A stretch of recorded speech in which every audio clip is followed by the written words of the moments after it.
días.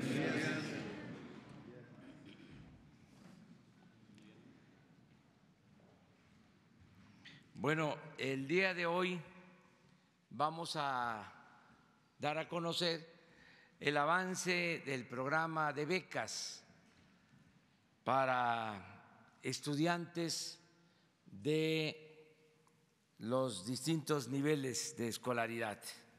Esto es muy importante porque se debe conocer cómo se está orientando el presupuesto, se está combatiendo la corrupción, cero corrupción, cero impunidad, y hay un plan también de austeridad republicana, porque no puede haber gobierno rico con pueblo pobre. Todo lo que ahorramos, todo, se destina al pueblo y de manera especial a la gente humilde. Sostenemos que por el bien de todos, primero los pobres, los olvidados, los marginados. Hay, desgraciadamente, en nuestro país mucha pobreza. Entonces, estamos dando preferencia a los pobres. Todos los programas de bienestar van orientados a las comunidades más apartadas, marginadas, donde vive la población más pobre, y lamentablemente entre los pobres están los indígenas, que son los más olvidados de México. Es una vergüenza que, siendo la población originaria, la verdad más íntima de nuestro país, estén en la marginación y en el olvido. Por eso, todos los programas parten de la periferia al centro, desde las comunidades más apartadas hacia las ciudades. Y en el caso de las ciudades se prioriza a las colonias marginadas, a las colonias pobres de las grandes ciudades del país. Vamos a que conozcan cómo vamos en la entrega de las becas. Todo esto también lo vamos a ir haciendo para que se tenga información sobre el destino de los recursos, porque se habla de ajustes en el presupuesto y a veces se desconoce quiénes son los que se benefician. Sí, pues ya no hay los sueldos elevadísimos que existían, hay una disminución en los gastos, pero están recibiendo más los mexicanos y en especial la gente humilde. Está recibiendo más que nunca en la historia con estos programas de bienestar. Entonces, vamos a que nos expliquen cómo están las acciones, los programas, las becas que se otorgan, y también que conozcan cómo está ya funcionando el Instituto para la creación de 100 universidades públicas 100 universidades públicas en distintas partes del país y también ubicadas en las zonas más pobres y marginadas, donde no hay escuelas de nivel superior. Entonces vamos a empezar. María Luisa Albores, secretaria de Bienestar, nos va a explicar una parte, luego Ariana Montiel, Esteban Moctezuma y la maestra Raquel Sosa. Terminando la exposición, abrimos la sesión de preguntas y de respuestas.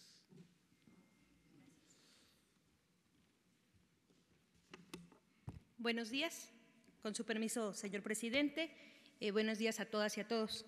Comentarles un poquito del programa que tenemos, programa de apoyos para el bienestar de niñas y niños, hijos de madres trabajadoras. Antes, programa estancias infantiles. Primero, comentar que de acuerdo a lo que ha estado comentando nuestro presidente y como misión de la Secretaría de Bienestar, todos los programas, en este caso de la Secretaría de Bienestar, buscan ser integrales y hacer efectivos los derechos de todas las personas. Seguimos un enfoque de ciclo de vida, atendemos de cero hasta que las personas fallecen. En este sentido, atendemos todas las necesidades específicas de cada persona que tienen en las etapas de su diferente desarrollo. Y comentarles que los apoyos se entregan de manera directa, como se ha ido comentando a lo largo y ancho del país en cada asamblea. Es prácticamente lo que busca Bienestar, es de Hacienda o de Tesorería a la persona que es beneficiaria o participante del programa. En el programa de apoyo para el bienestar de niñas y niños, hijos de madres trabajadoras, está planteado de la siguiente manera. Es un apoyo de niños de 1 a 4 años de 1,600 pesos bimestrales, 800 pesos cada mes, y cuando el niño o la niña tiene alguna discapacidad es un apoyo de 3,600 bimestrales y se va a la edad de 1 a 6 años. En este sentido se puede apoyar hasta 3 niñas o niños en un hogar. Son entregas directas en medios de pagos bancarios, que eso sería para todos los programas de bienestar. La eliminación de trámites y mecanismos que dan pie a discrecionalidades y a corrupción, la prioridad a nuestras niñas y a nuestros niños indígenas y sobre todo si existe alguna discapacidad. El uso transparente, responsable y eficiente de los recursos públicos. Podemos ver en una tabla, esta tabla es la totalidad de todas las entidades del país, que sumamos en mayo una meta de niñas y niños que reciben el apoyo de 213,437 y de ellos 3,101 niños tienen alguna discapacidad. Este sería el total y están las entidades. Le doy la palabra a la compañera Ariadna, subsecretaria de Bienestar.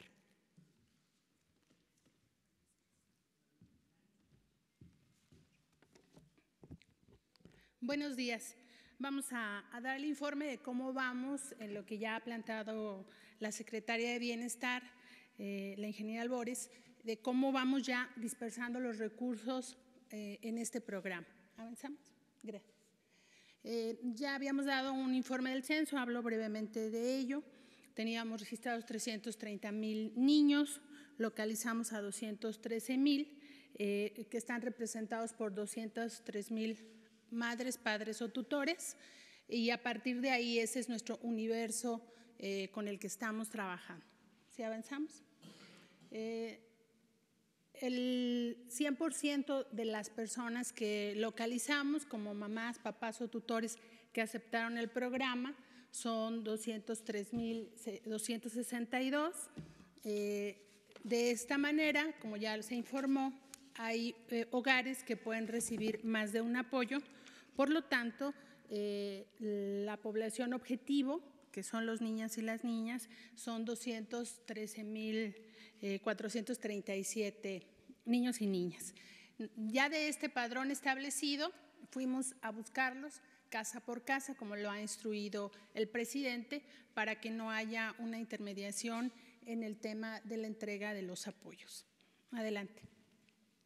El avance que hasta el día de hoy tenemos es la entrega de 188,060 órdenes de pago hacia las madres, padres y o tutores, y estamos llegando a una meta de 197,719 niños y niñas que cuentan ya con su apoyo económico para su sistema de cuidados, que representa el 92.6% de la meta planteada de los 213,000 niños y niñas. Hemos entregado la totalidad de los pagos, pero estos pagos tienen un mes de vigencia y si no se cobran, se cancelan y se reintegra el dinero a la Secretaría de Bienestar. De tal manera que están entregados pero cobrados, que es la instrucción del presidente, que informemos de manera muy puntual lo que implica el apoyo ya dispersado en el bolsillo de los padres, madres y tutores, en este caso, de este programa. Y nada más, la siguiente lámina, para finalizar.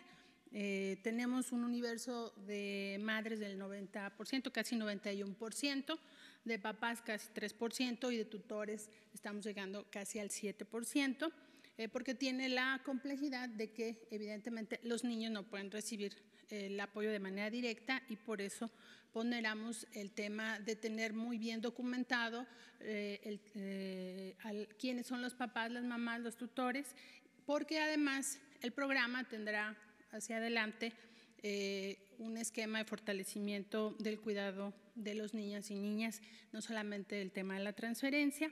Quienes contaban con seguridad social, estamos hablando de 26%, que hemos insistido que el programa es para quien no tuviera seguridad social, pero estamos tomando el padrón inicial y la población indígena oscila entre 8,000 niños y niñas de población indígena. ¿Es cuánto?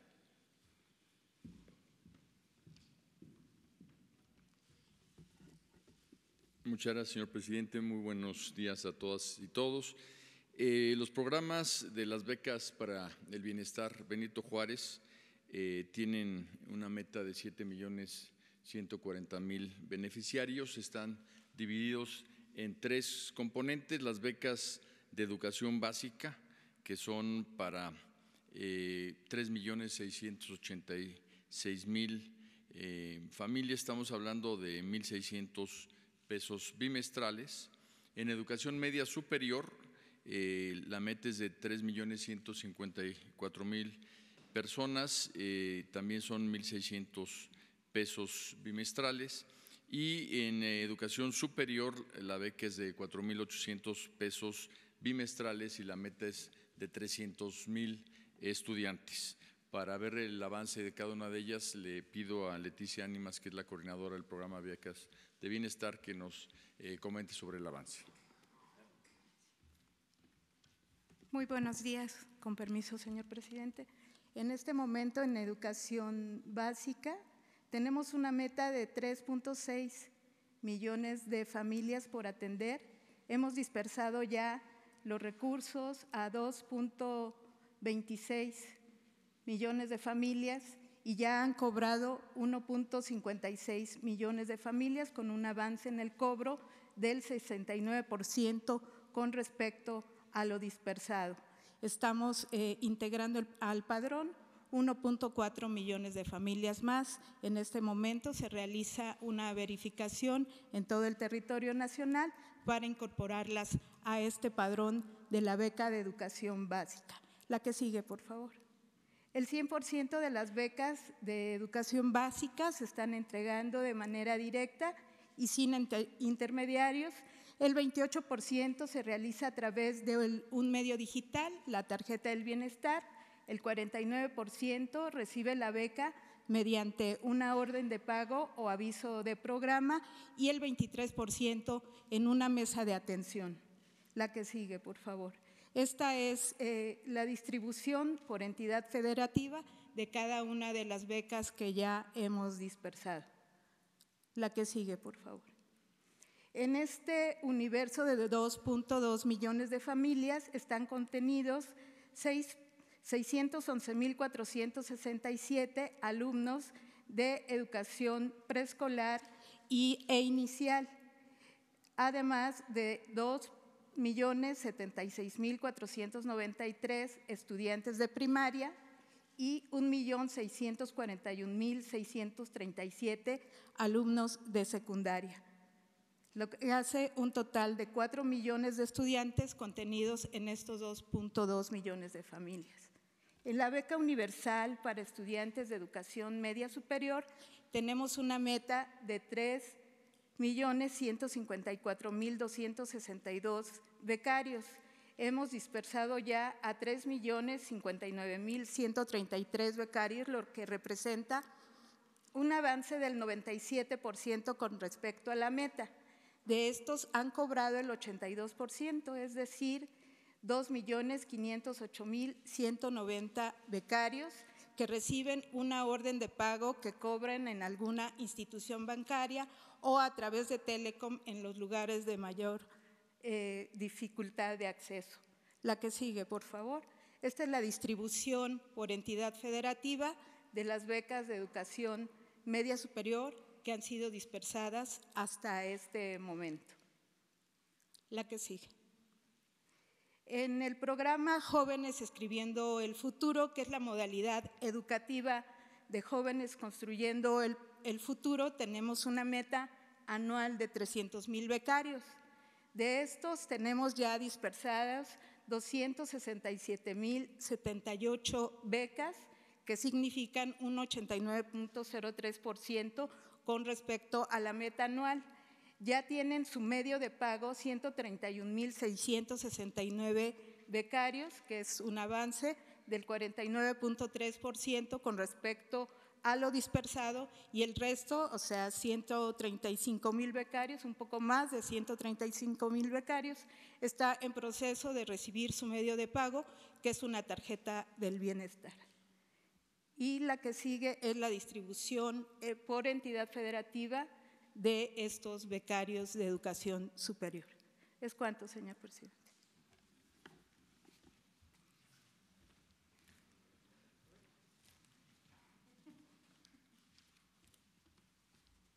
Presidente.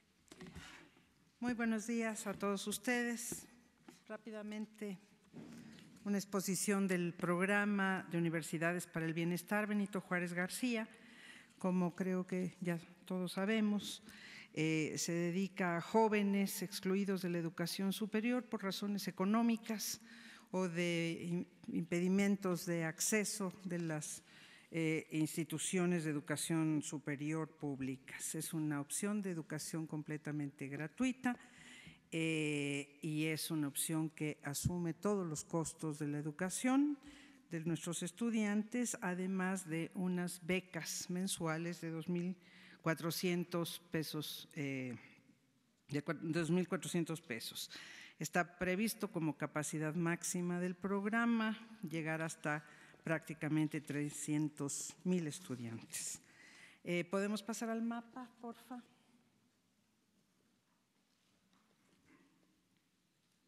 Esto es, tenemos ya planteles abiertos en todo el país, tenemos uno más planteles por estado, 83 sedes, fueron seleccionadas con criterios de población de 15 a 45,000 habitantes, alejados de las capitales de los estados, en donde no hay ninguna o muy escasa opción de educación superior, la mayoría ninguna, zonas de población indígena, y desde luego se seleccionaron no solamente las sedes, sino los lugares, las comunidades específicas, sobre la base de lo que plantean estas comunidades como sus propias necesidades. Y estas comunidades, además, quiero decirlo con mucho agradecimiento, nos han donado terrenos, espacios, nos están prestando locales para iniciar nuestras actividades. Tenemos muchísimo agradecimiento con toda la red que hemos formado a nivel nacional. Después, adelante. Vamos a pasar eso muy rápidamente. Son estudiantes y maestros que ya están en sedes. en este momento ahí. Son 6 áreas de conocimiento las que tenemos: desarrollo sustentable, energía, estudios sociales, patrimonio histórico, social y biocultural, procesos agroalimentarios y salud. Tenemos un total de 459 profesores ya en sede que han sido evaluados, han pasado por procedimientos de inducción y selección, y 7.575 estudiantes. Ahora sigue creciendo porque hay una diferencia de los que se registraron con los que ya saben que ya estamos trabajando en las sedes. Siguiente, por favor. Me salto mucho de los prototipos arquitectónicos, nada más mostrarles muy rápidamente. Uno, adelante. Donde están, digamos, lo de los climas. Uno que dice arquitectura, más. Eso. Están previstos planteles para clima seco, templado y tropical. Se han hecho muchos estudios arquitectónicos de seguridad estructural, etcétera, para que podamos avanzar. Y finalmente nos pasamos toda la información de las sedes y vamos a ver lo que cuesta el programa. 3 tipos de posibilidades de gasto. Ya muy al final, donde dice costos y gastos, por favor. Esto. Los planteles que estamos planteando son cómo está distribuido los 1.000 millones de pesos que nos han asignado para equipamiento, y explicarles simplemente de manera muy rápida las 2 fases que estamos planteando de construcción. Es un poquito antes, la anterior, eso. Posibilidades de planteles para 320, 640, 960 estudiantes y los costos totales. Todo esto está costeado gracias a un extraordinario equipo administrativo que tenemos,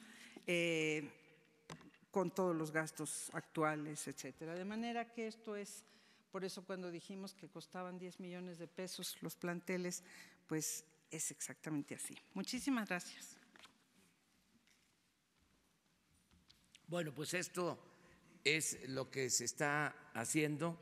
El propósito, pues, es informar, porque nos tienen que ayudar todos los mexicanos. Es gobierno del pueblo, para el pueblo y con el pueblo. Y para que todos empujemos al elefante reumático y mañoso que era el gobierno, y que hay que hacerlo caminar, pues todos tenemos que empujar, y para empujar al elefante y que camine, que es un cuerpo de avance lento, porque el gobierno no estaba hecho para esto, estaba hecho para facilitar el saqueo, la corrupción,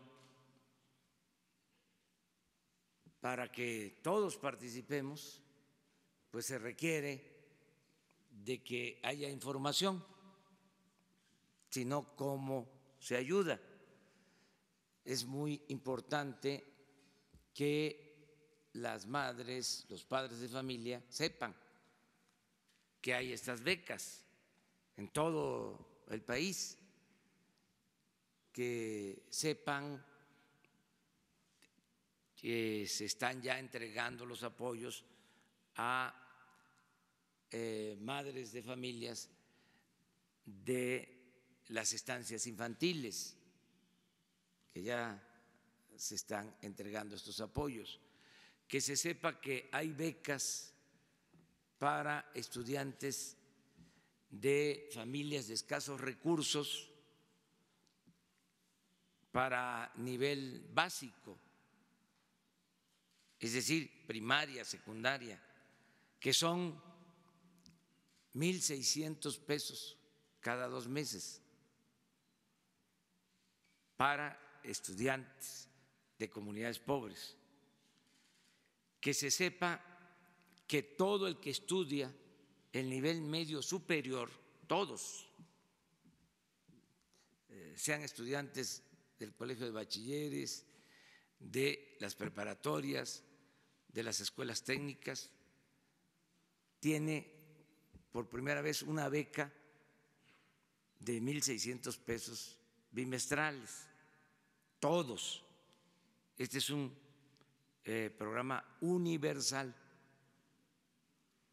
Que se sepa también que 300,000 estudiantes de familias de escasos recursos de nivel superior van a contar con una beca de 2,400 pesos mensuales.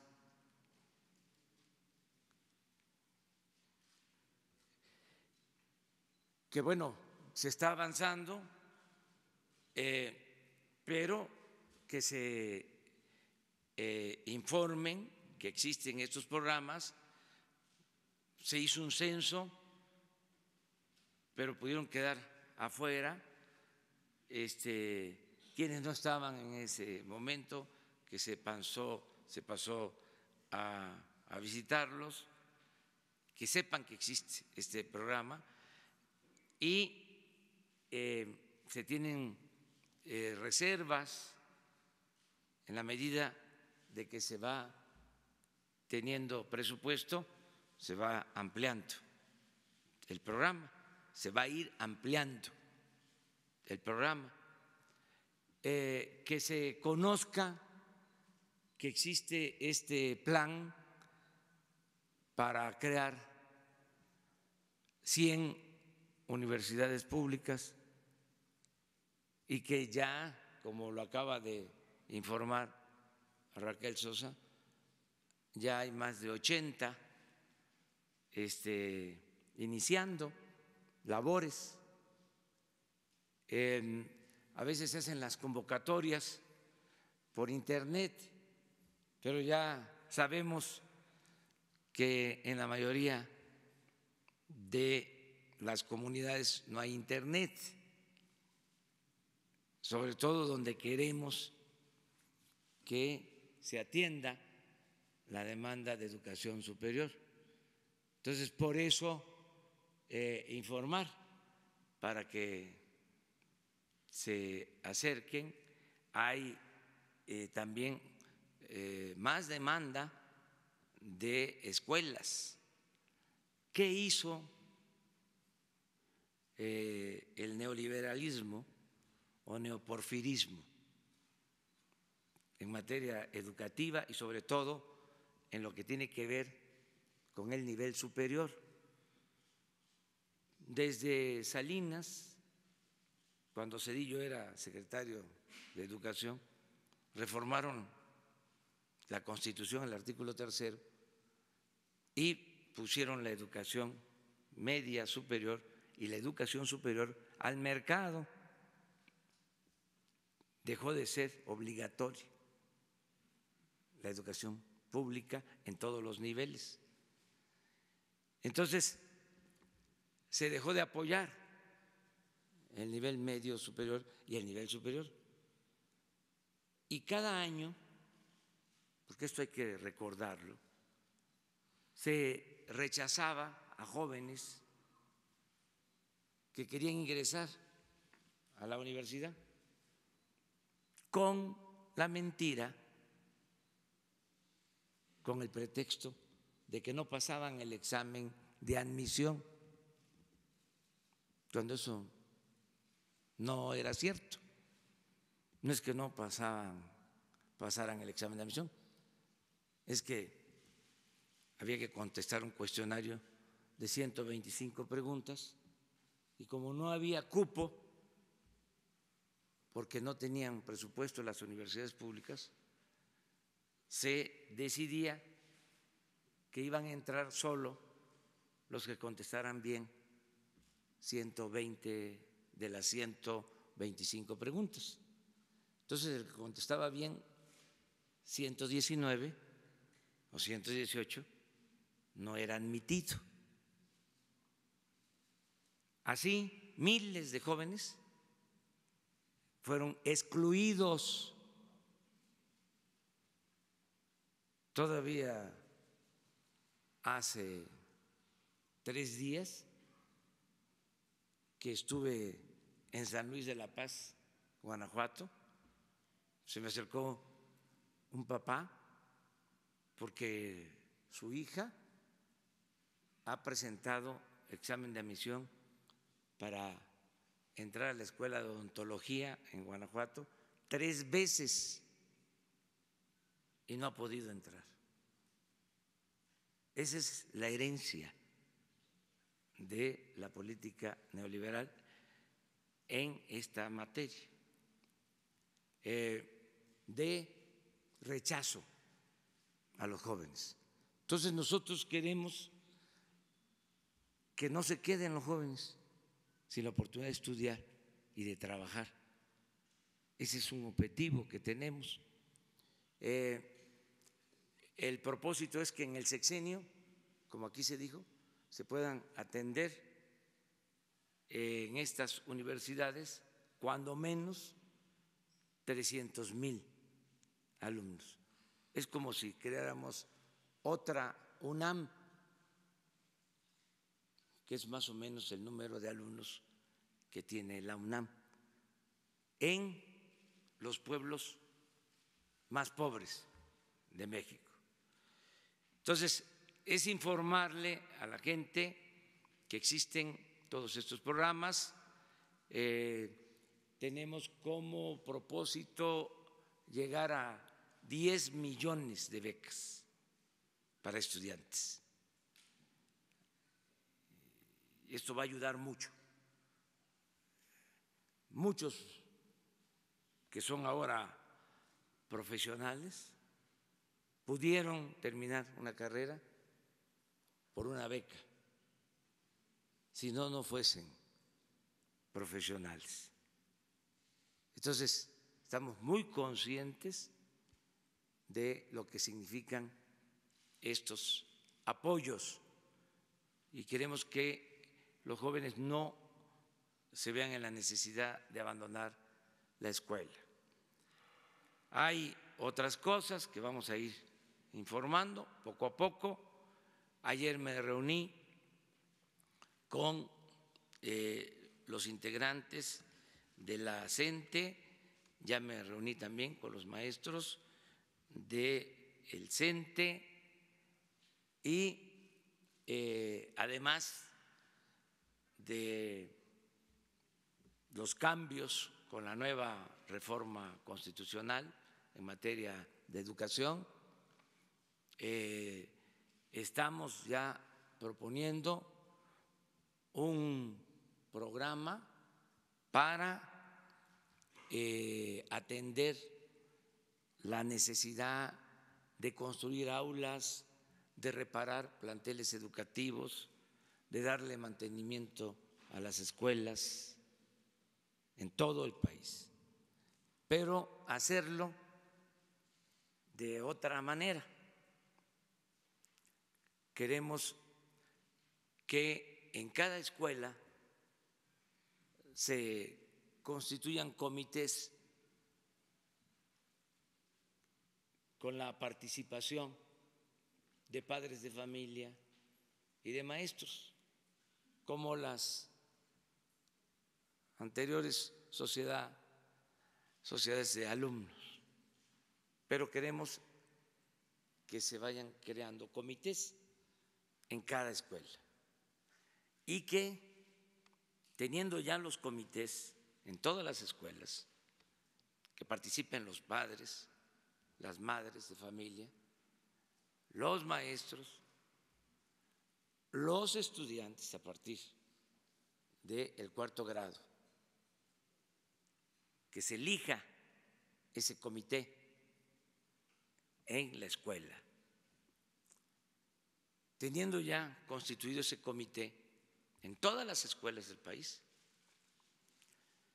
de acuerdo al número de estudiantes, a las necesidades, destinar desde la tesorería de la Federación los recursos que requiere cada escuela para mejorar sus instalaciones y para el mantenimiento. Una orden de pago trimestral, semestral, con un presupuesto que ya no pase el presupuesto por instancias gubernamentales, ni del gobierno federal, ni de los gobiernos estatales, ni de los gobiernos municipales, que vaya directo, para que nos ayuden los padres de familia, porque son los planteles, las escuelas donde estudian sus hijos, y que se encarguen de construir el aula si hace falta, de repararla, de tener los muebles, los mesabancos, de la pintura, de que estén bien los baños, de que no falte el agua, de arreglar las escuelas. Este es un plan que vamos a llevar a cabo. Pronto estamos ya analizándolo. Necesitamos crear cerca de 300,000 comités por el número de escuelas que hay en el país. Pero esto va a ayudar mucho porque es mejorar la educación desde abajo y con la gente. Es otro cambio que se va a implementar. Bueno, esto es general, vamos a seguir hablando. Ayer, porque ya abrimos la sesión de preguntas y respuestas, ayer se quedaron pendientes 3 compañeros. Vamos a empezar con ellos 3, con los 3 compañeros que no encuentro aquí están sus nombres. Roberto Cruz. Presidente, buen día. Roberto Cruz, de Impacto Diario, Revista y Televisión. El fin de semana pasado escribí sobre algo que titulé Crisis inducidas y las comparé con aquello de coma inducido. Ocurrió con la supuesta crisis de combustible y recientemente con la supuesta crisis de medicinas. Creo que todo esto obedece este símil a lo que todos sabemos, que esto se aplica cuando se está corrigiendo algún daño, pero existe la preocupación, el temor de que venga otra crisis inducida, otro coma inducido en el tema del sector eléctrico.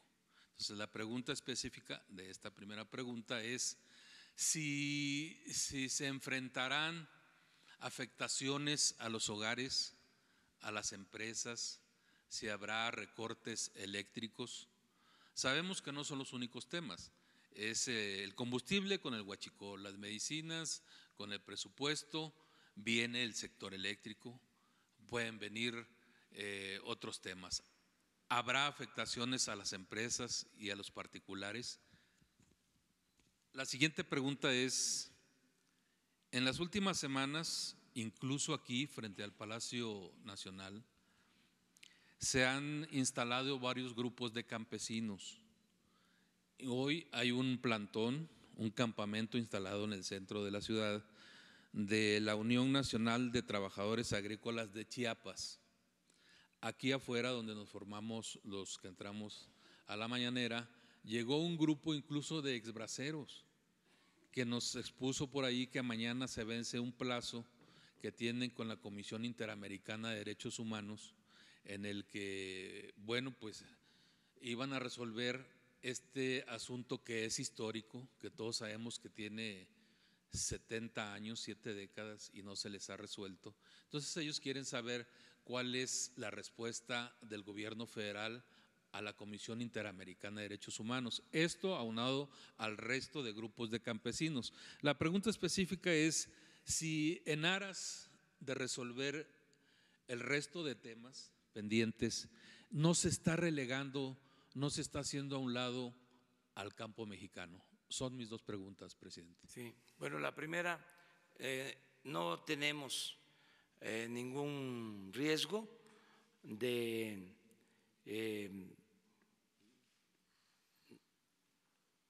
perder la capacidad de asegurar la energía eléctrica a todos los hogares. No hay motivo, tenemos plantas suficientes, hay reservas de energía para abastecer todos los hogares y abastecer las empresas, porque hay un buen desempeño de la Comisión Federal de Electricidad. Pueden haber apagones en donde no se construyeron líneas de transmisión, en el caso del sureste, que hace falta reforzar líneas de transmisión, pero ya se está atendiendo esta necesidad. Y yo aprovecho para decirles que son muy buenos los trabajadores electricistas, como son muy buenos los trabajadores de México. Yo sostengo que a México lo ha salvado siempre la cultura.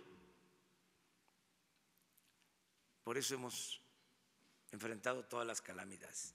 La cultura ha salvado a México frente a las calamidades de todo tipo, temblores,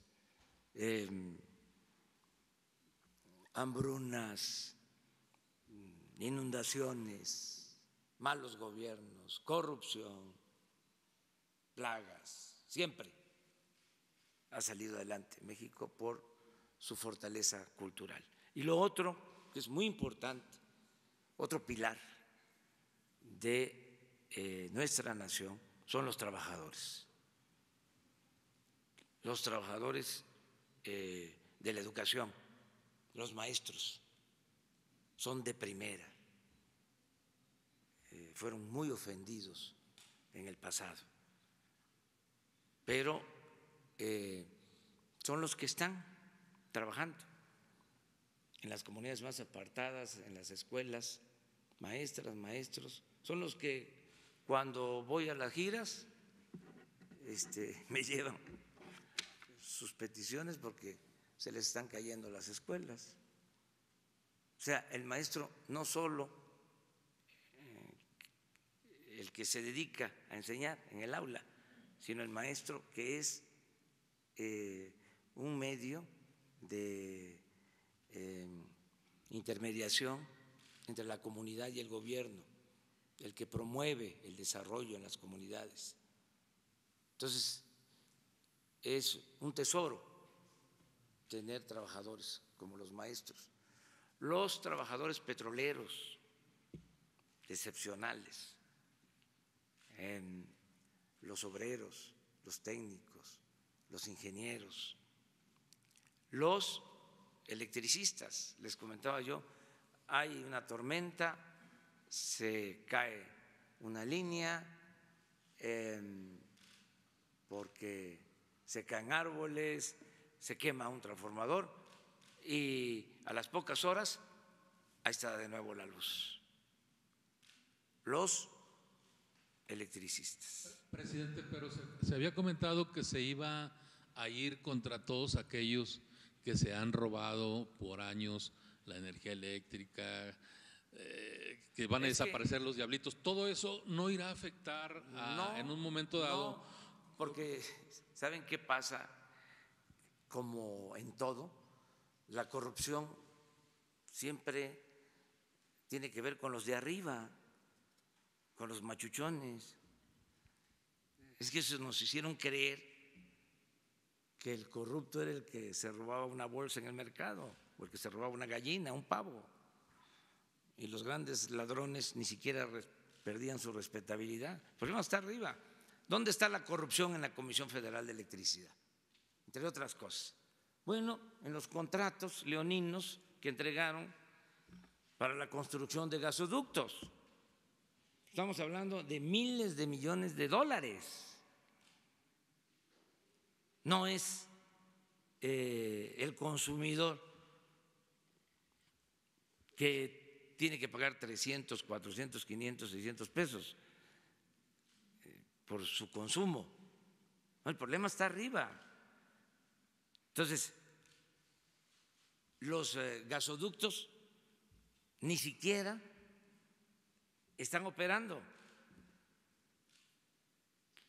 porque se pensó en el negocio y hacia adelante. A lo mejor ni hacían falta. Es como la construcción de los hospitales por todos lados, porque lo que les importaba era el contrato y ahí dejaron tiradas las obras. Entonces, no hay problema de abasto de energía eléctrica. Y aprovecho también para decir, no va a aumentar el precio de la luz en términos reales. Estamos cuidando eso, porque fue mi palabra y voy a cumplir con ese compromiso. Ni las gasolinas, ni el gas, ni la luz van a aumentar en términos reales. ¿Saben qué otros trabajadores son de primera? Los marinos y los soldados. Marinos y soldados es pueblo uniformado. Por eso vamos a sacar adelante el país, por los trabajadores, con los trabajadores. Me están ayudando todos, me están apoyando, me están respaldando. Y saben que no se van a cometer injusticias, que no va a haber despidos como los hubieron masivos a trabajadores electricistas, trabajadores petroleros. No. Entonces, sí vamos a poder avanzar. Tu otra pregunta. Sobre el campo mexicano y sí, el campo mexicano. Vamos a apoyar a los productores. Lo estamos haciendo.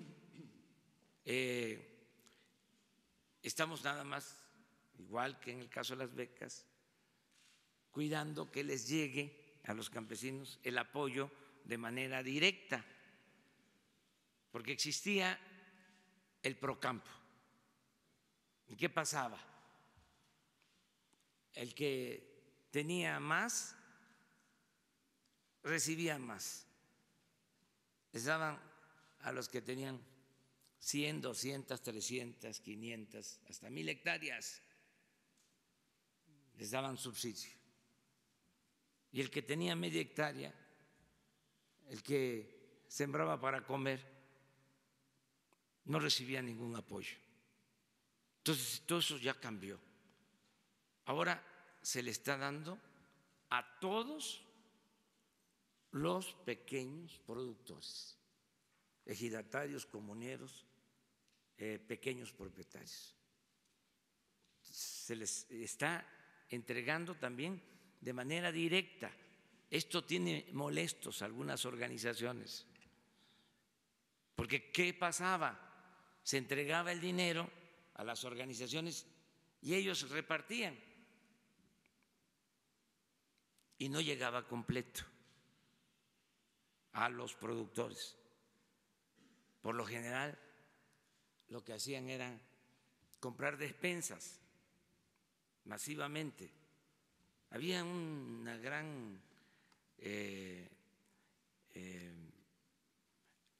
industria de la venta de despensas. Repartían frijol con gorgojo al por mayor y no se apoyaba de manera directa al sembrador, al productor, y los estamos atendiendo a todos los productores. Y lo que comentas sobre los exbraceros, sí, se les está atendiendo. Estuvimos pendientes de la resolución del Poder Judicial y ahora de este planteamiento. Sí, nos comentaban que incluso fue una promesa de campaña, sí, con ellos. Un compromiso. El asunto es que mañana se vence el plazo con la Comisión Interamericana de Derechos Humanos. Sí, pero se va a atender. Ahora vamos a ver de qué se trata. Legalmente, el Poder Judicial les negó el derecho, así como se los estoy diciendo. O sea, acudieron al Poder Judicial, se elaboró una resolución y se rechazó en el Poder Judicial, dando por concluido el caso. Sin embargo, ellos acudieron a esta instancia que tiene que ver con derechos humanos y eso es lo que se tiene que atender. Ese es el asunto. Muy bien, gracias, presidente. A ver, pero vamos, Daniel. Voy a permitir sentarme para no tapar la cámara. Son dos contextos, señor presidente, que tienen detalles, no quisiera yo obviarlos si usted me permite. Después del 26 de marzo, en la conferencia donde usted refirió acabar con la corrupción y la impunidad, se presentó una investigación que daba por antecedentes varios posibles malos manejos dentro de la cooperativa La Cruz Azul. Usted señaló que si había solicitudes para investigar este tema, el Estado mexicano, con todo su aparato, podía darle frente a esta situación. Sucedió un revés, señor presidente, que fue el ataque artero contra un socio cooperativista, opositor al director general, el cual fue llevado a un penal de Veracruz en un hecho muy parecido al de Lidia Cacho, un secuestro judicial, y solamente estuvo 6 días allí Víctor Manuel Velázquez Rangel, porque no había elementos. Pero esto es parte de una estrategia permanente que se ha venido utilizando para atacar la moral de todos los opositores. Paralelamente a esto, el 13 de este mes, el 13 de mayo, ocurrió un arrebato de totalitarismo cuando fueron suspendidos los derechos de 13 socios cooperativistas. Así porque sí. Se ha creado una organización de mujeres luchadoras de la cooperativa que son nietas, hijas, madres, esposas. Y esta organización también ha sido judicializada. El año pasado, señor presidente, el 29 de septiembre del 2018, se desarrolló la Asamblea General de los Cooperativistas que dio como resultado un avance democrático dentro de la organización, pero utilizando al Poder Judicial, han sido destituidos los socios opositores, ya que el juez 24 de lo civil, Luis de Gives, destituyó a los presidentes de la comisión del Consejo de Administración y al de Vigilancia, que habían sido elegidos legalmente en la Asamblea, y posteriormente, en un acto inconstitucional, también los destituyó de sus puestos de trabajo, ya que no solamente son dueños, son socios, también trabajan, aplicándoles medidas cautelares.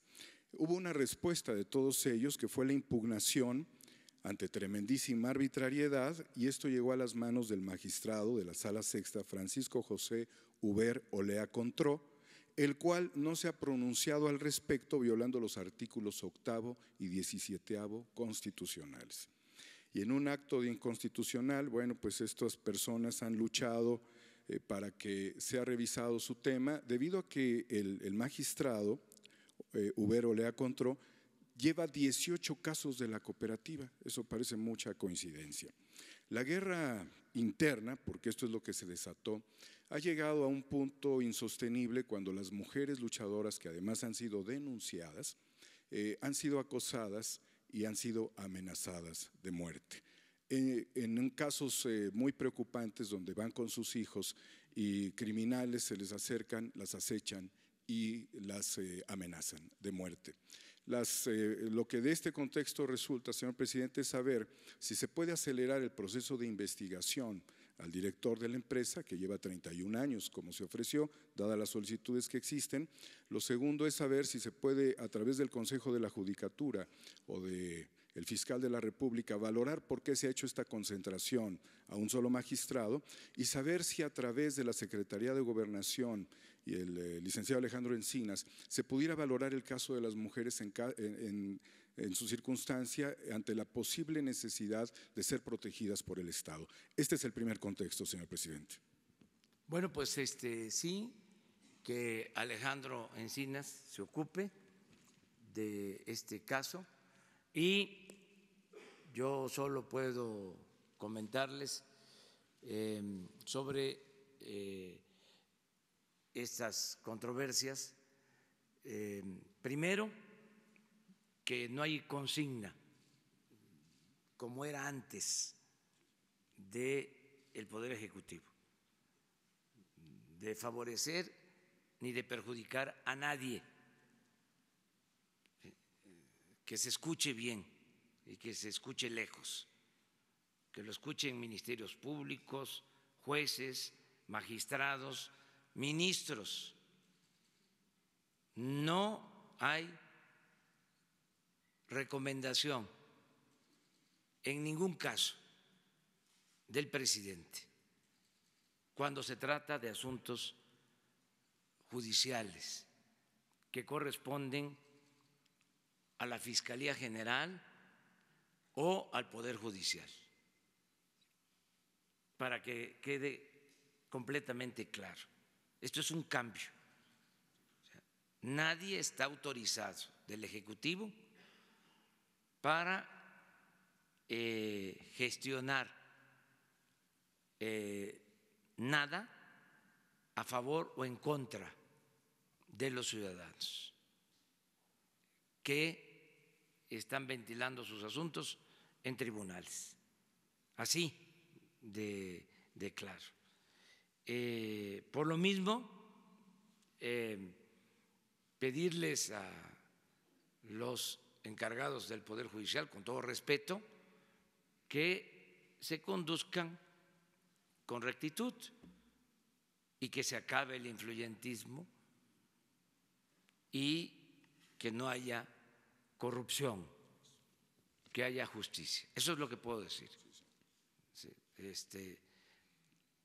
que no se vaya a utilizar mi nombre o el del gobierno federal, del Poder Ejecutivo, para llevar a cabo influyentismo en juzgados o en instancias judiciales. Eso es lo que puedo comentar.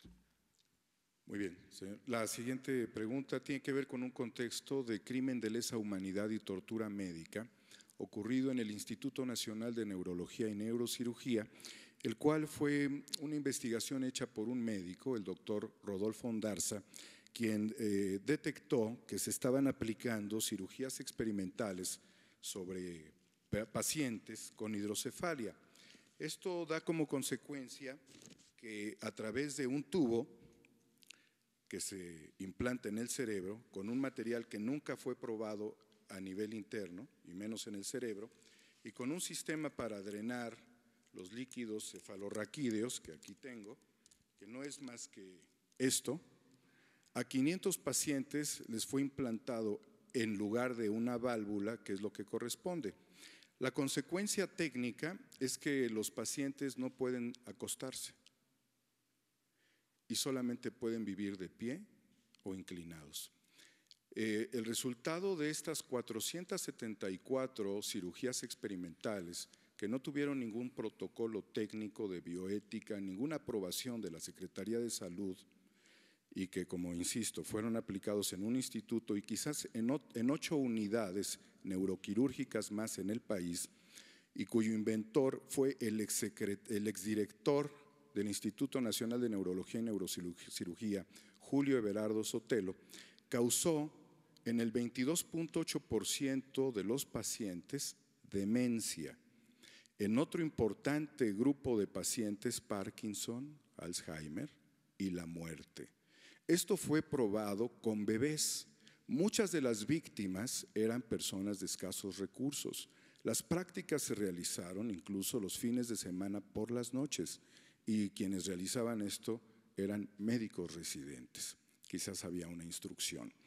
La Comisión Interamericana de los Derechos Humanos le ha mandado al Estado mexicano una solicitud para que en un lapso de 90 días se den resultados contundentes a esto que el doctor Ondarza ha luchado durante cerca de una década y por lo cual ha sido despedido injustificadamente. Está viviendo el segundo despido injustificado ante esta situación. Además de estar protegido por el mecanismo para defensores de derechos humanos y periodistas por tentativa de homicidio.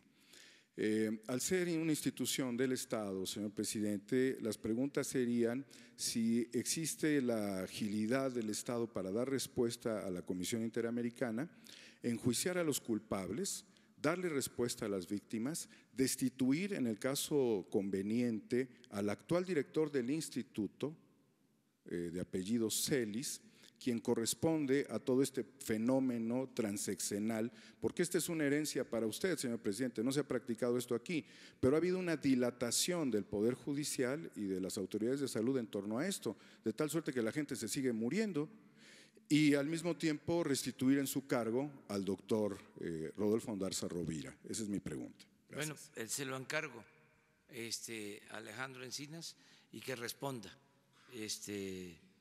en tiempo, ¿sí?, a esa petición y que se busque que haya justicia.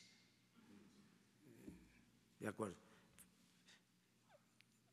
Felipe Fierro y luego le damos la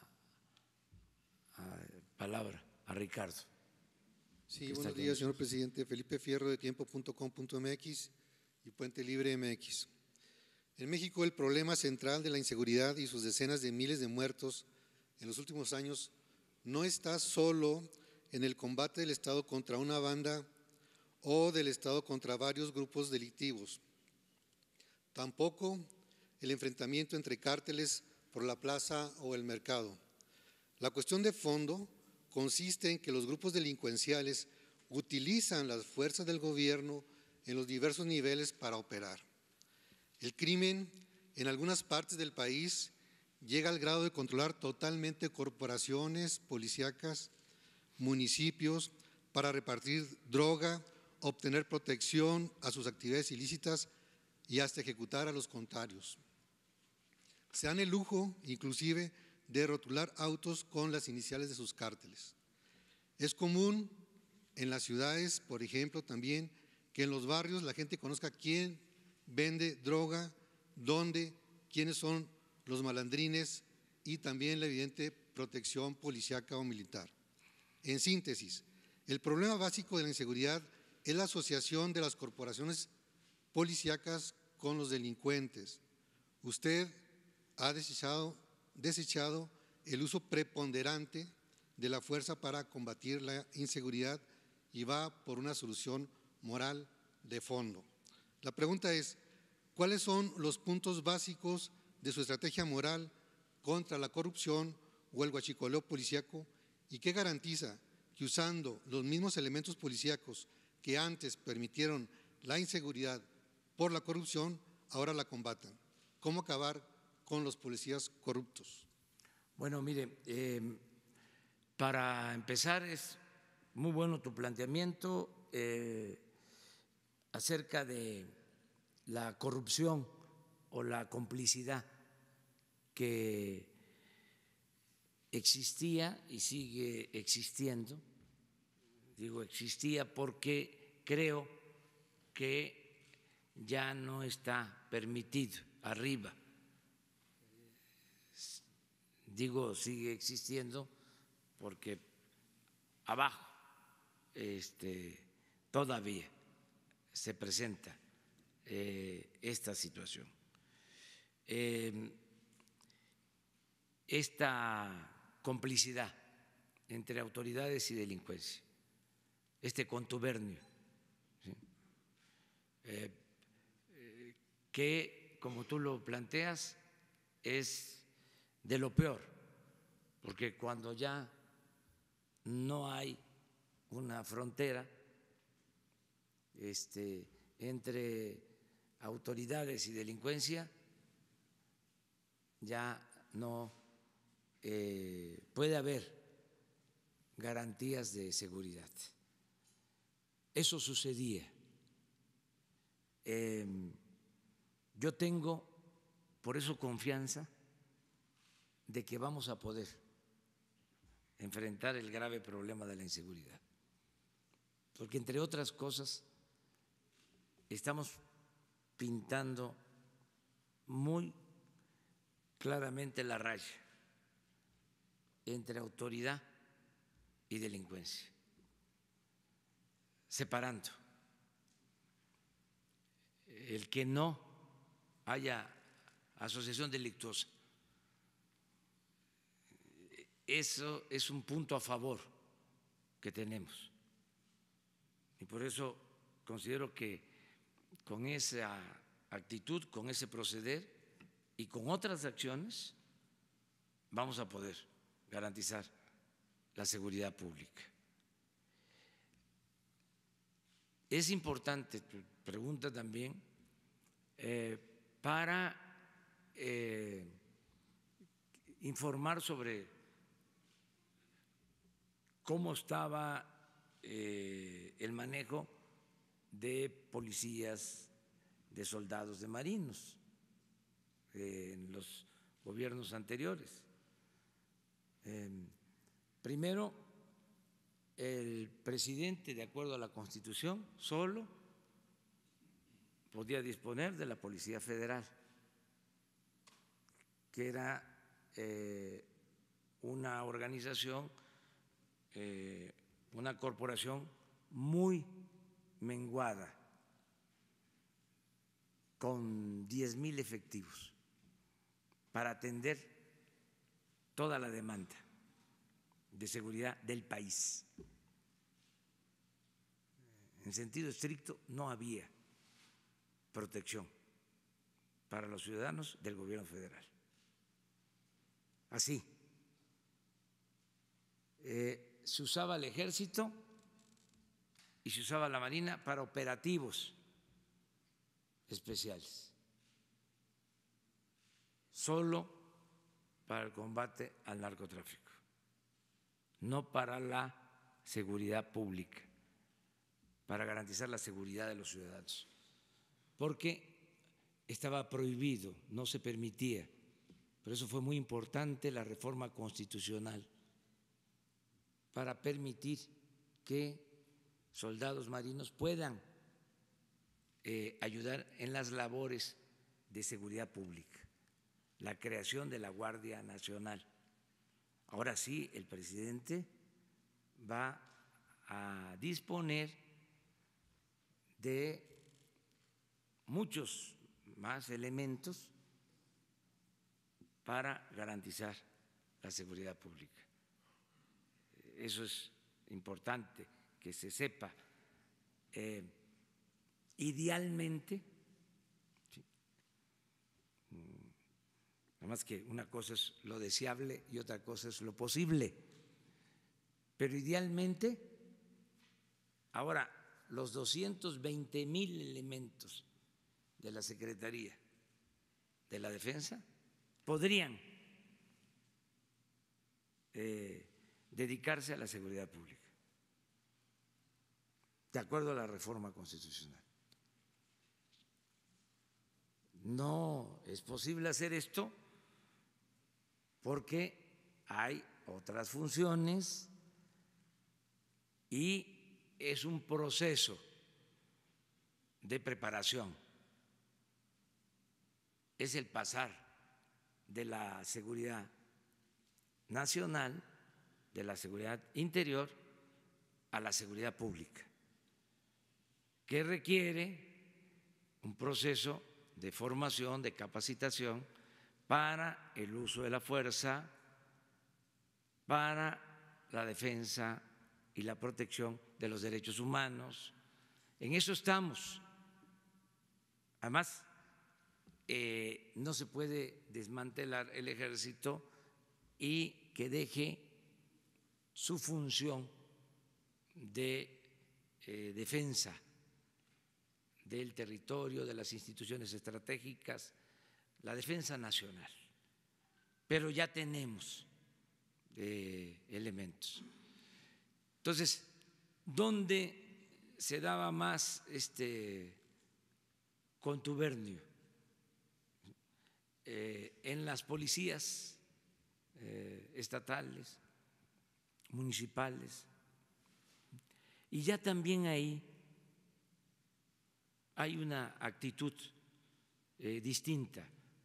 Los gobernadores están ayudando mucho para limpiar las corporaciones policíacas, porque se los están demandando los ciudadanos y además es impostergable garantizar la paz y la tranquilidad. Entonces, es un proceso. Entonces, a tu pregunta, ¿cómo le vamos a hacer?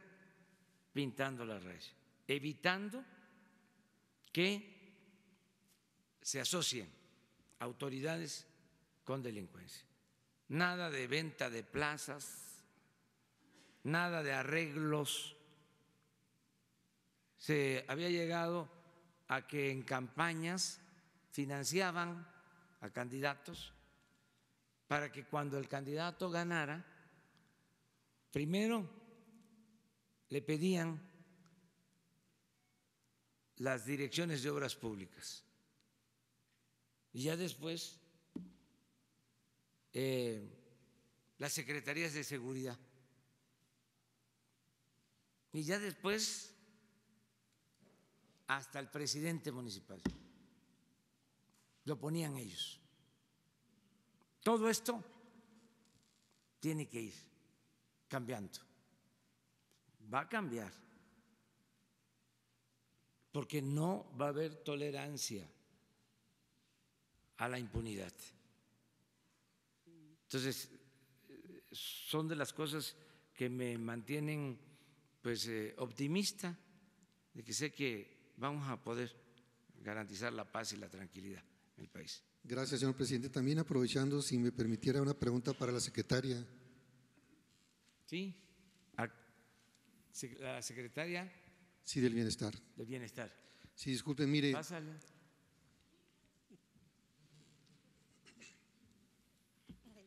Disculpe, hay una denuncia pública que ha circulado durante varias semanas en el estado de Chihuahua de nepotismo, donde no hay una respuesta de la Secretaría de Bienestar pese a los intentos de buscar información. Al parecer hay una denuncia también ya en la Secretaría de la Función Pública sin que exista una respuesta. Concretamente en la delegación de Parral, el delegado que es Fernando Duarte González, que gana 73,507 pesos 20 centavos, tiene a su esposa, a su cuñada, a su hermano, a su tía, a su primo y a su tía. En Huachochi, la delegada Francisca Contreras, que gana igual, 73,507 pesos 20 centavos, tiene a su hija y a su sobrina. En Delicias, la delegada Leticia Loredo Arbizo tiene ahí a su hijo.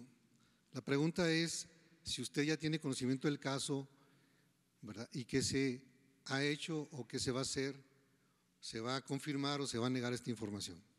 No tengo conocimiento del caso, lo vamos a investigar y después le daremos respuesta. y en el caso de Chihuahua sí tenemos algunas notificaciones de los amparos que se han hecho en cuestiones de estancias infantiles. De eso sí sabía. De lo que me está comentando no, pero lo vamos a investigar. Muchas gracias. Pero si es así como tú lo dices, en automático se cancelan esos cargos. No puede haber nepotismo. No es el gobierno del DIF, el gobierno de la familia. Nada de nepotismo, ¿sí? Por eso son buenas estas ruedas de prensa y que se expresen todas estas cosas. Nada más pedirles a todos que nos apeguemos a la verdad, porque la verdad nos hará libres. Entonces, para que de esa manera no se afecte la dignidad de nadie. Hacer la vida pública cada vez más pública, pero hablando con la verdad, para no afectar la dignidad de las personas. Eso es todo. Pero si hay elementos, si se tienen pruebas, adelante, transparencia completa. Ahora sí, Ricardo.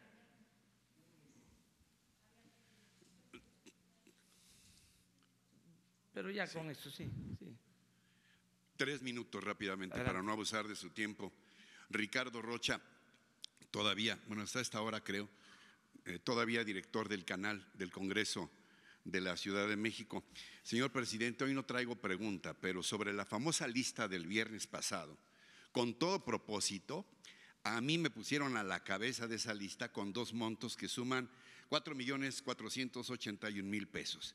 El señor Ramírez dijo aquí que los nombres de los periodistas se ponían porque estaban en la dirección o los consejos de esas empresas. Pues déjeme decirle, como usted mismo dice, que con todo respeto, algunos de sus colaboradores no saben leer o mienten malintencionadamente. Le traigo varios documentos. Aquí a 2 colegas les pedí que lo vieran.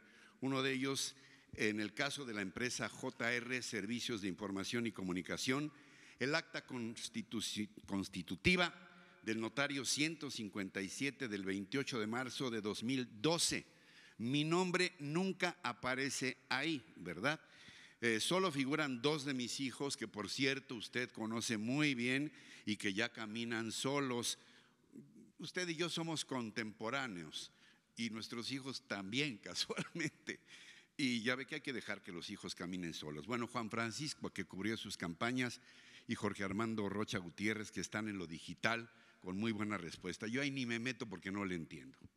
En lo que se refiere a RRR Comunicaciones, en esa empresa sí soy mayoritario, y el monto de 2,147,000 pesos es por concepto de una campaña denominada, muy bonita campaña, se lo puedo asegurar, Somos lo que comemos, que desde 2016, le traigo también todos los documentos, realizamos para la Secretaría de Agricultura y que implicó para mi empresa un fuerte costo de realización de más de 200 cápsulas semanales que finalmente nos fueron liquidadas en varias partidas en el último semestre del anterior gobierno. Le anexo esos documentos y una copia de todas nuestras cápsulas que usted sabe cómo trabajamos, de verdad están muy, muy bien hechas. Aquí también a mi amigo Jesús le hago entrega de las cápsulas, después checar, Jesús, sí existen, esas son de veras. No se trata de compraventa de opinión editorial, señor presidente. Son videos, como dicen, entregables. Qué curioso, ¿no? Fíjese usted que los gobiernos anteriores, ni los panistas ni el gobierno priista, me acabaron nunca de aceptar porque me etiquetaban de López Obradorista. Y qué curioso que ahora el López Obradorismo me quiera etiquetar de peñista, ¿no? mala puntería. Lo grave de que yo encabece la lista no es algo personal, no es casualidad, sino causalidad, y corresponde a los embates brutales que yo en lo personal y el canal del Congreso de la Ciudad de México que dirijo hemos recibido con el cambio de gobierno y de legislatura. Reducción del 80% del presupuesto, retención de salarios en un total de 3 meses en tan solo 6. Son tan desvergonzados que se niegan a hablar de que en 4 años no me han pagado ni renta, ni luz, ni teléfonos, ni estacionamientos, ni ningún otro servicio. Como me dijo alguno de mis colegas, ¿eres muy idiota o te gusta mucho hacer tele? Pues prefiero pensar en lo segundo porque lo primero no me favorece. Pero en cambio han mantenido una calumniosa campaña en mi contra sobre supuestos malos manejos que ahora culminan con su tramposa lista. Este es un caso que yo, por cierto, le vine a exponer aquí públicamente porque no me gusta la grilla y que encargó usted que se resolvería con toda justicia. Pero da la casualidad que la soberbia ni llama ni contesta llamadas. No es casualidad, sino causalidad que hoy precisamente, con todo el atropello a las leyes, a la lógica y a la independencia de los poderes, se vaya a presentar esta misma mañana una iniciativa para desaparecer este canal, que es un ejemplo de productividad. Si no me cree, échele un ojo, también le voy a decir, desde cualquier celular, las 24 horas del día se puede ver este canal, les voy a dar los datos. Y quieren licuarlo con un fracasadísimo canal del gobierno de la ciudad, cuya tercera parte de la programación es alemana y transmite a las 10 de la noche Plaza Sésamo para los niños desvelados. Se pretende crear un sistema único de radiodifusión, puras casualidades, a cargo del actual secretario de Cultura, Alfonso Suárez del Real, que no es casualidad, sino causalidad. Fue coordinador de la campaña de la doctora Claudia Sheinbaum y que quiere seguir siendo coordinador de la nueva campaña de la doctora Claudia Sheinbaum. Ahora, con el control de la cultura, la televisión y las radio públicas, nada más. Presidente, nadie está en contra de usted y de su gobierno, porque sería estar en contra de México. Solo le pedimos que evalúe qué le aporta más, si una crítica inteligente, de buena fe y constructiva, o los lacayos que cuando usted pregunte la hora le respondan la que usted quiera, señor presidente. Mire, se lo digo de todo corazón, yo no creo que haya una AMPA periodística. A mí jamás nadie me ha hablado para decirme hay una reunión en un lugar secreto, algún conciliábulo, para ver cómo perjudicamos al gobierno de López Obrador. O soy muy bruto como reportero, o no me toman en cuenta. Pero yo no creo. Yo incluso en esta famosa lista de 36, hay gente con la que he tenido verdaderos disensos y hasta confrontaciones intelectuales. Hago un trabajo cada semana, usted ha estado en ese programa con un queridísimo colega que es Sergio Sarmiento, con el que generalmente tenemos puntos de vista opuestos sobre muchas realidades, pero hay mucho respeto y eso creo que le hace hasta más interesante el programa. Yo le ofrezco a usted, con toda humildad, mi sencillísimo departamento para que el día que usted quiera pueda venir a tomar café con sus colaboradores, con quien usted quiera. Dicen que solamente no se puede ocultar ni lo idiota ni lo rico. Es un departamento modesto, pero podemos tomar un café. Yo creo que hay que dialogar, hay que sumar, no hay que restar ni confrontar. Pero se lo digo de todo corazón. Yo no sé por qué su gobierno me está tratando así. Usted me conoce, sabe lo que me propuso cuando sintió que no le permitirían ser candidato a jefe de gobierno y lo que yo le respondí entonces. ¿Sabe lo que me propusieron usted y su entonces coordinador administrativo de campaña, Octavio Romero, para pagarme el estudio que yo le aporté con toda convicción? Y aquí hay un testigo de honor con Esteban Moctezuma, con toda convicción durante meses, y lo que yo les contesté a ambos por esa oferta. Por cierto, dígale a Octavio que lo ando buscando, pero no para cobrarle, sino para que me dé una entrevista nada más. Finalmente, le manda saludos mi nieto, Jorge Andrés. Jorge por mi hijo y Andrés por alguien por quien sentí y sigo sintiendo un enorme cariño y respeto. Porque desde hace años, desde aquella primera entrevista en Tabasco, coincido con todas sus metas, aunque a veces no con todos sus métodos. Usted acaba de decir algo hace unos minutos. Apeguémonos a la verdad, ¿verdad? Y me hizo recordar a alguien a quien usted y yo conocemos muy bien, al ciudadano Montesquieu, quien dijo: todos estamos obligados a morir por la patria, pero nadie está obligado a mentir por la patria. Como le decía, no tengo preguntas, pero le agradezco infinitamente que me haya escuchado, presidente. Muy bien, Ricardo. Mira, lo que tiene que ver con la Cámara, con la Asamblea, pues sí es un asunto del gobierno de la ciudad, en este caso de los asambleístas.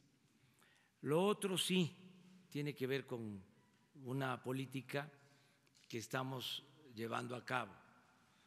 Queremos, como es público y notorio, acabar con la corrupción y sentimos que se abusó en cuanto a la utilización del presupuesto para subvencionar a medios de información. Mucho dinero para el manejo de medios de información. Y era parte, pues, del funcionamiento del régimen. Es algo incluso que viene de lejos. Creo yo que el fundador de este régimen autoritario y corrupto fue el finado Porfirio Díaz, y estableció también este sistema, lo cimentó también, que no pudo la revolución destruirlo. Como decía don Daniel Cosío Villegas, ya lo dije una vez y lo repito ahora, se fue don Porfirio, pero quedó doña Porfiria. Y aparte de la represión del porfiriato, del mátalos en caliente o de encierro, destierro o entierro, o plata o plomo, Porfirio controló a los opositores y a los medios y todo. Y es muy célebre esa anécdota. Además, hay testimonios en su archivo, pero es muy célebre aquella anécdota de cuando se para un opositor y él dice: ese gallo quiere maíz. Y a partir de ahí se estableció lo que se conoce como el maiceo. Entonces, para que nadie cantara, para que el gallo se callara, repartían maíz, y bastante maíz. Y esto no solo en los medios, en general. Por eso los sueldos elevadísimos de los altos funcionarios públicos. sea, bien maiceados, para que ayudaran, facilitaran en el saqueo o se hicieran de la vista gorda. Y en el caso de los medios, lo mismo. Entonces, además de favores, además de que muchos medios usaban la libertad de expresión para hacer negocios o para proteger privilegios, además se destinaba mucho dinero del presupuesto. El año pasado, 10,000 millones de pesos para la publicidad del gobierno. Entonces, eso decidimos eliminarlo, no del todo, porque se tiene que garantizar también el derecho a la información. Ahora tenemos la facilidad de que existen las benditas redes sociales. Antes era más indispensable el contar con los medios convencionales. Ahora con un teléfono celular se graba un mensaje y se tiene una difusión con amplia cobertura nacional e internacional. Es una gran revolución lo que se produjo en los últimos años. Entonces estamos limitando eso de 10,000 millones a 4,000. Nos vamos a ahorrar 6,000 millones, que son también los 6,000 millones que nos vamos a ahorrar porque ya no hay atención médica privada para altos funcionarios públicos. Eso costaba, la atención médica privada para los altos funcionarios públicos, que se hacían hasta cirugía plástica a costillas del erario, hasta se estiraban.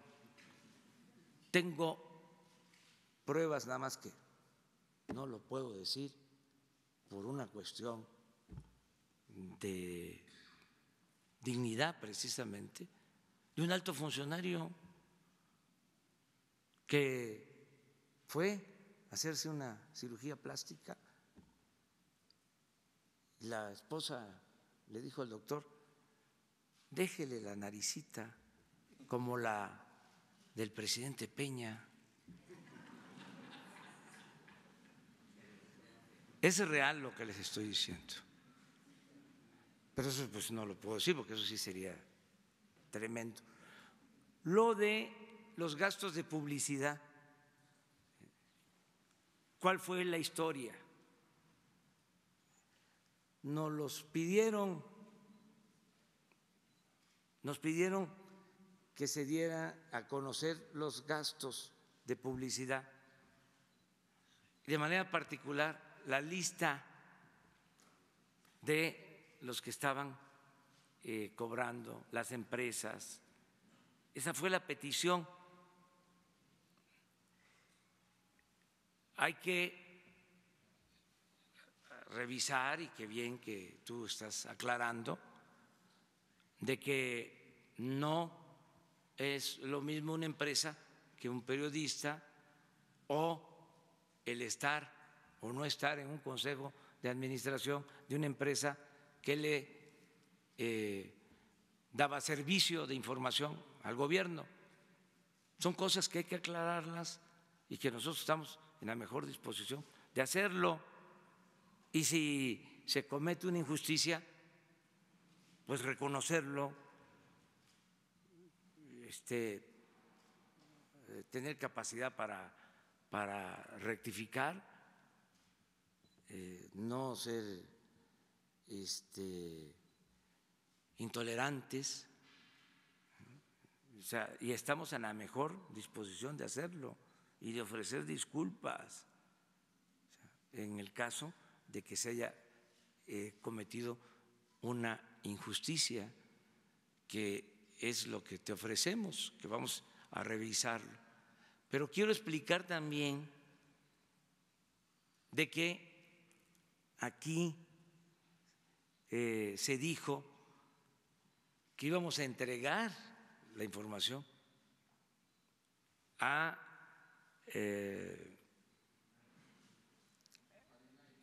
INAI, a Transparencia.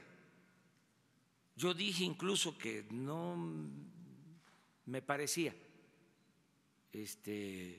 adecuado dar a conocer aquí la lista, porque se iba a pensar de que íbamos nosotros a estar intimidando a periodistas, como algunos lo pensaron, de que era con ese propósito. ¿Qué vamos a intimidar? O sea, nosotros somos respetuosos de la libertad. ¿Qué sucedió? Y hoy en el INAI se está aclarando este asunto. Se mandó la lista, ¿sí?, y ellos ordenaron que se diera a conocer aquí, que se le diera a conocer a un periódico. Y eso fue lo que se hizo. Y ese periódico publica la lista y ya sabemos lo que sucedió. Hay un reclamo también de que por qué no se dio a conocer todo el gasto de publicidad, los 10,000 millones de pesos. Bueno, hoy ya se entrega toda la información de los 10,000 millones de pesos. Y también el INAI va a decidir qué hacer con esa información. Decirte, Ricardo, que nosotros actuamos de buena fe y que no existe ninguna intención de perjudicarte. Claro que sabemos que eres un periodista profesional, que en los tiempos en que nos cerraban los espacios, tú nos dabas oportunidad de manifestarnos, de expresarnos. Cuando yo vi la lista, porque sí la tuve en mis manos, lo único que dije es: envíenla como está, porque tampoco iba yo a depurarla, no podría hacerlo. Sí. Hay otros amigos que en momentos también difíciles nos han ayudado y vienen ahí, y dije: va, y se tiene que entender y explicar, es un servicio que se dio, ¿sí?, y cada quien, ¿no?, defenderse, y sobre todo el que tiene la conciencia tranquila, pues no tiene nada de qué preocuparse. No es la intención perjudicar a nadie. Y yo le pido a Jesús que en este caso se aclare. Sí, no. Hasta Esteban también. Sí. No. El café cuando quiera, presidente. Sí, es su casa. Sí, y bienvenido aquí. Sí, bienvenido. Ahora sí ya. A ver, sí.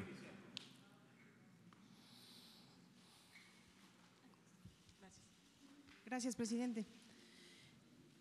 Consultarle 3 temas muy puntuales. Sobre el asunto de la planta chatarra de fertilizantes, para ponerla en operación, ¿ya tienen calculado cuánto dinero necesitarían invertir, además de todos los millones de dólares que ya le metieron a ese proyecto fallido? ¿De dónde saldrían los recursos y si realmente tiene viabilidad para operar por las condiciones en las que fue adquirida? Estamos haciendo un diagnóstico. Ya la planta ya está en posibilidades de ser operada, pero hay dos asuntos. Primero, pues todo lo que implicó el costo, o sea, la compra, está demostrado, o sea, hay testimonios de autoridades competentes de que hubo un sobreprecio. Luego de eso, lo que se invirtió para echarla a andar, y hablábamos que son como 800 o 1,000 millones de dólares en total. Estamos hablando de pues 18, 20 mil millones de pesos. Como es un asunto legal, nosotros lo que hicimos fue presentar una denuncia para que la autoridad competente resuelva sobre este caso, porque no íbamos nosotros a aceptar una planta así, o darle vuelta a la hoja sin definir lo que había sucedido con anterioridad y que la autoridad competente resuelva. A partir de ahí ya viene la decisión si la operamos o se busca la forma de integrarla con quienes tienen plantas de fertilizantes. La verdad que no hay en el país. Esa es otra manchita al tigre del neoliberalismo. Ustedes saben que antes de la política neoliberal producíamos los fertilizantes que se necesitaban y ahora los tenemos que comprar porque se desmanteló todo lo que había para producir fertilizantes. Todo esto lo puntualizo porque hay quienes todavía siguen diciendo de que ese es el mejor sistema, la mejor política económica. Bueno, se tienen que comprar los fertilizantes. Estamos viendo si podemos integrar un sistema para producir los fertilizantes público-privado. Hay en construcción una planta de fertilizantes en Sinaloa, que no es suficiente, pero se está construyendo, creo que con capital alemán y suizo. Sería abastecer como el 20-30% de la demanda. Con la planta de Pajaritos de Coatzacoalcos, sí tendríamos posibilidad, si también se echa a andar la planta de Camargo, que está abandonada en Chihuahua, y la de Cozoleacaque, las tres, para hacer o procesar el gas y tener la materia prima para hacer la urea, que es lo que se requiere. Sí tendríamos posibilidad de ser autosuficientes, pero requiere de una inversión. Pues se está estimando. Entonces tenemos que decidir qué vamos a hacer sobre este asunto. Ya hay un equipo trabajando para primero tener el gas, porque no hay gas. Tendríamos que importarlo. Ahora está barato el gas, pero hay que también hacer un análisis del comportamiento de los precios del gas, porque hace 15 años el gas en Estados Unidos estaba muy caro, muy caro, y ahora está muy barato, pero no sabemos el comportamiento del gas.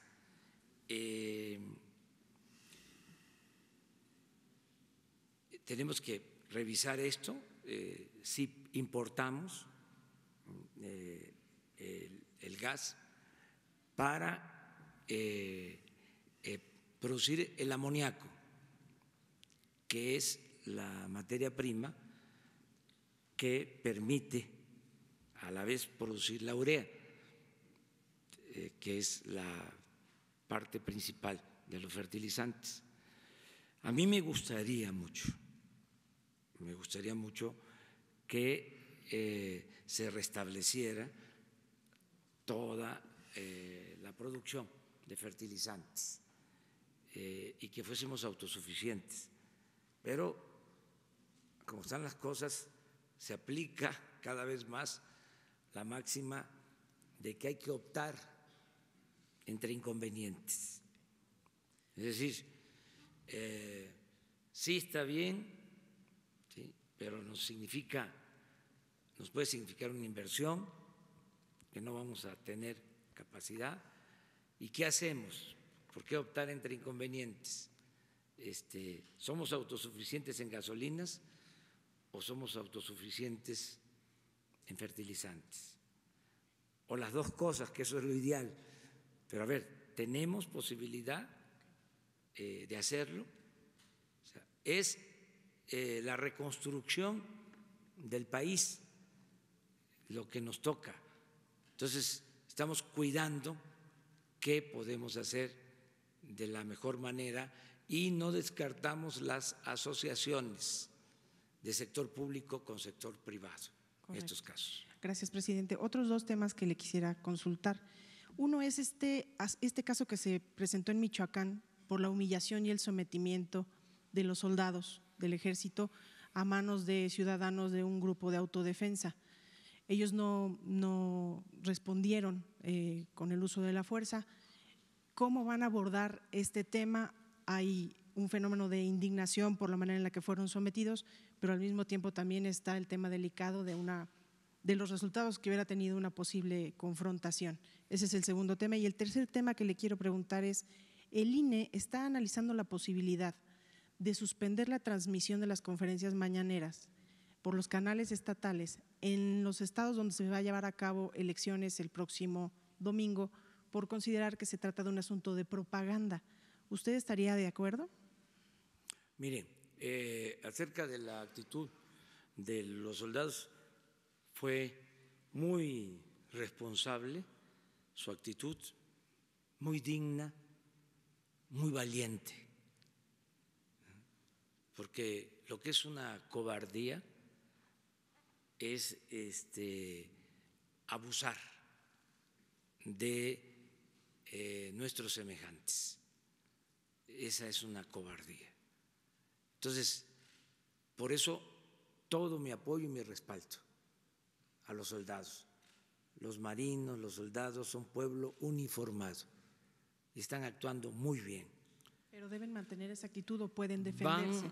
Van a mantener siempre una actitud prudente, ¿sí?, porque están conscientes de que se deben de respetar los derechos humanos y que a nadie se le debe privar de la vida. Son situaciones muy difíciles. Esto no les va a restar autoridad, al contrario, les da más autoridad. Y se está trabajando en la capacitación de los integrantes de la Guardia Nacional para resolver sobre estos casos. Pero es mucho mejor la prudencia que el autoritarismo. Hay polémica sobre estos casos, pero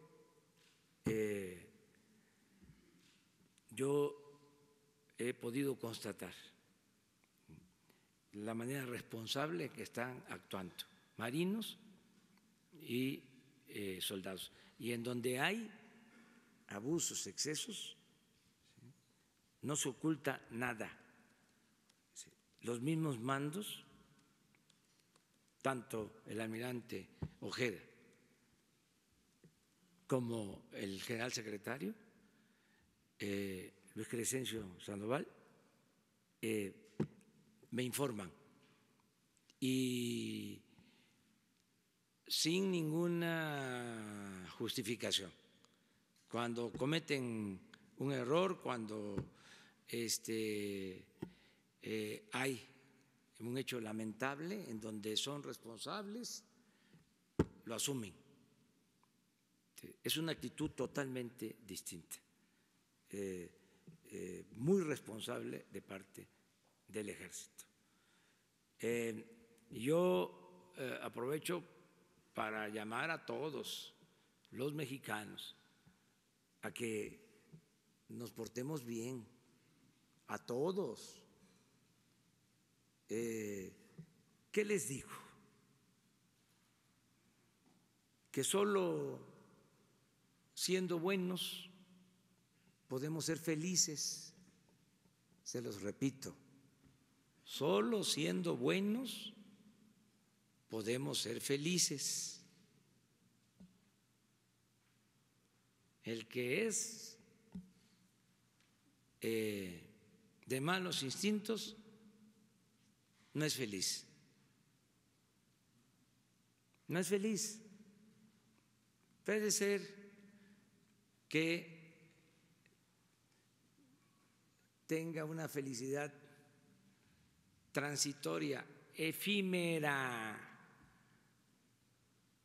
cuando está con su ropa de marca y sus relojes y sus carros, la troca, o que pueda comprar, ¿no?, lo que desea.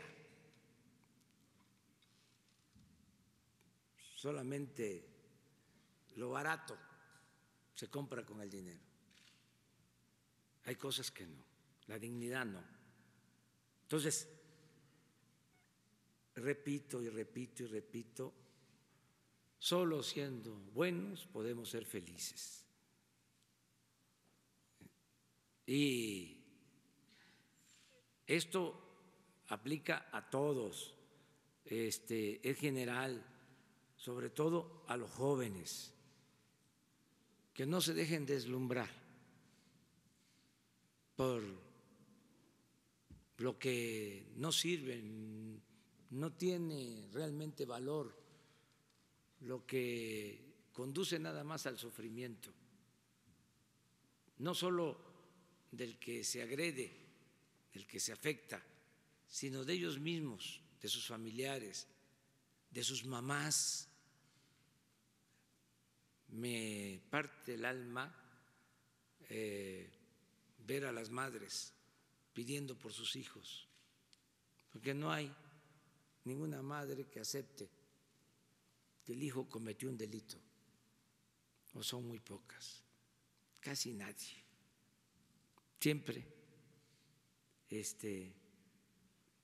las mamás lloran por los hijos. Entonces, ¿para qué hacer sufrir a las madres? Ya pórtense bien, pórtense bien. Y lo otro, estoy de acuerdo que no hace falta que nos manden una notificación. O sea, estoy de acuerdo que no se transmitan las conferencias en donde hay elecciones. O sea, que ya en lo que corresponde a nosotros, a partir de mañana ya no se transmite. Bueno, de hoy, si tenemos algo por la tarde, sí, tenemos algo por la tarde, ya por eso ya voy a terminar, porque vamos a Tepic, se cumplen 100 años del fallecimiento del gran poeta Amado Nervo. Entonces, vamos a Tepic. Están todas y todos invitados. Pero, presidente, nada más una precisión en el tema de la suspensión de la transmisión de las mañaneras. Si se aprueba la reforma para la revocación de mandato en 2021, entonces también estaría de acuerdo en que se suspendiera la transmisión a nivel nacional. Sí, bueno, mientras está, vamos a decir, el periodo. Sí, no hay ningún problema que se suspendan. ¿Por qué? Porque se puede informar de otra manera, no yo, ¿sí? Y ¿saben qué? Le tengo mucha confianza al pueblo, a la gente. El pueblo está muy consciente, muy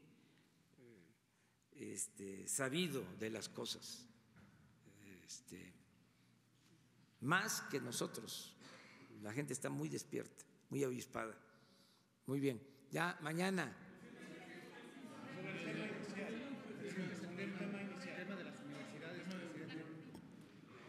A ver, sí, porque tú lo estás.